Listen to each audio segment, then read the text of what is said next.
I think Minister and Dr. Maliki both mentioned that efforts have been taken to make the relationship with Malaysia more constructive.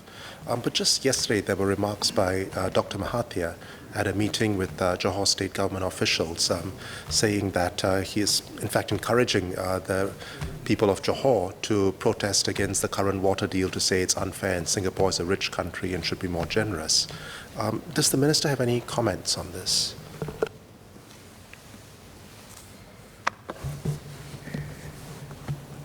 Well, thank you for that pointed question. In fact, I think there's an article on page in the Straits Times today. Dr. Mahathir, the Prime Minister of Malaysia, was reported to have made comments yesterday in Johor, and he asked, and I will quote, how Singapore, as a rich nation, could pay such an unreasonable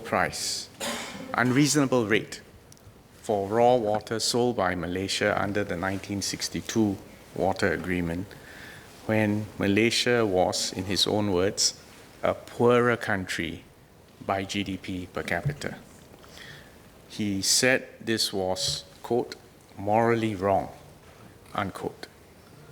These are strong, emotive words, no doubt intended to rouse public opinion. Mr.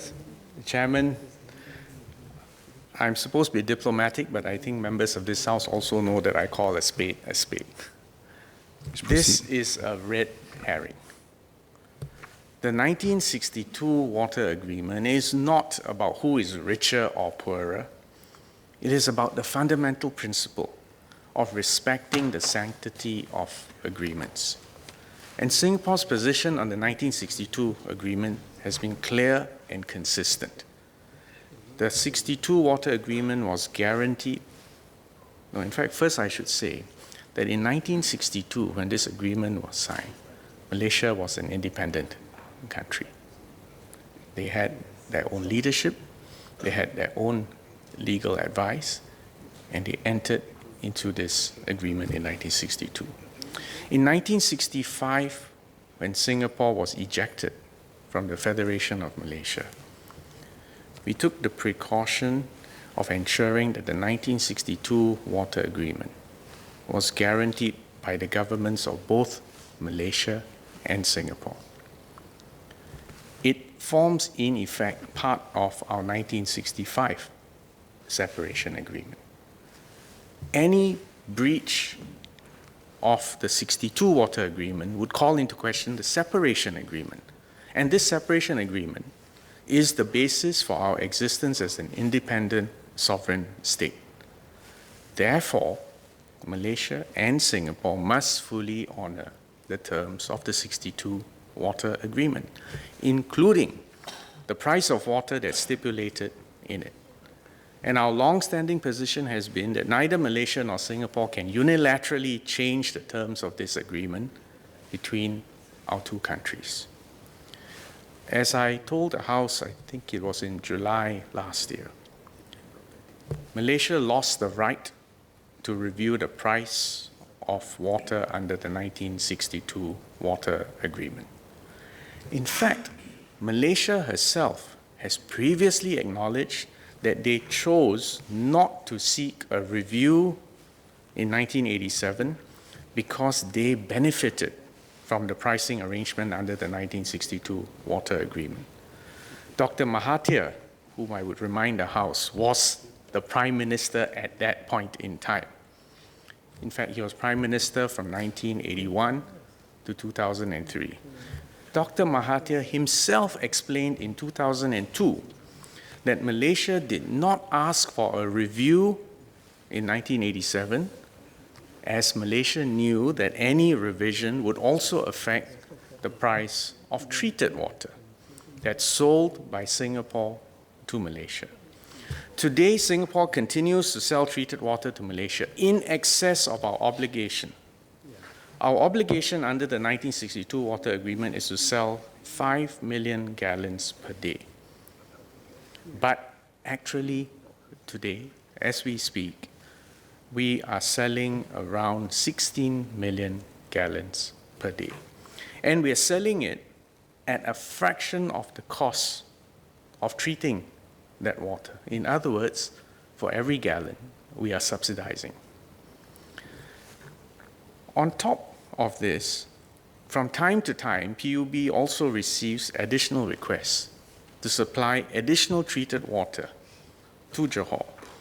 For example, just between the 2nd and the 4th of January this year, Singapore supplied an additional 6 million gallons per day of treated water. This is over and above the 16 million gallons per day that I described earlier.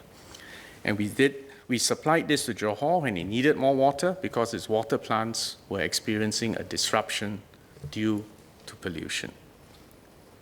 Furthermore, members may recall that in 1990, and again I remind you that this is during Dr. Mahathir's first prime ministership, the PUB and Johor signed an agreement in 1990 to construct the Lingui Dam to increase the yield of the Johor River. Johor owns the Lingui Dam, but Singapore paid more than $300 million for its construction and operational costs, as well as compensation for the land used by the Lingui Reservoir, and for the potential loss of revenue from logging activities, and also inclusive of a one-time payment of the lease of that land for the remaining tenure of the 1962 water agreement. If, and this is an important point, if Malaysia had exercised the right to review the price of water in 1987, Singapore might well have made very different investment decisions on developing the Johor River. And this has helped not only PUB's waterworks, but Johor's own waterworks, which are also abstracting water from the same river. In fact, members would also recall that the Lingui Reservoir the water level dropped to a historic low of 20% in October 2016 because there was a drought and we needed to use that water in order to supply the downstream water treatment plants. And in periods of dry weather, and just by coincidence, Johor is experiencing a period of dry weather now. That's why there have been fires, and that's why there have been the smell of burning material in Singapore in recent days. In this period of dry weather, Singapore continues to provide Johor with treated water upon their request. And we do so out of goodwill, without prejudice to our legal rights under the water agreement. We are permanent neighbors, and we want to be good neighbors. And we have never shied away from dealing with difficult bilateral issues. And this is why Prime Minister Lee Hsien Loong had proposed to Dr. Mahathir when they met in November 2018 that both Attorney Generals of Singapore and Malaysia would meet to better understand each other's positions on whether Malaysia still had the right to review the price of water under the 62 water agreement. The Attorney Generals actually did meet in December 2018. Unfortunately, their discussions were overshadowed by the Johor Bahru port limits and the Seletar instrument landing system procedures issues that we are now trying to resolve. Nevertheless, the two Attorney Generals will continue their discussions in due time.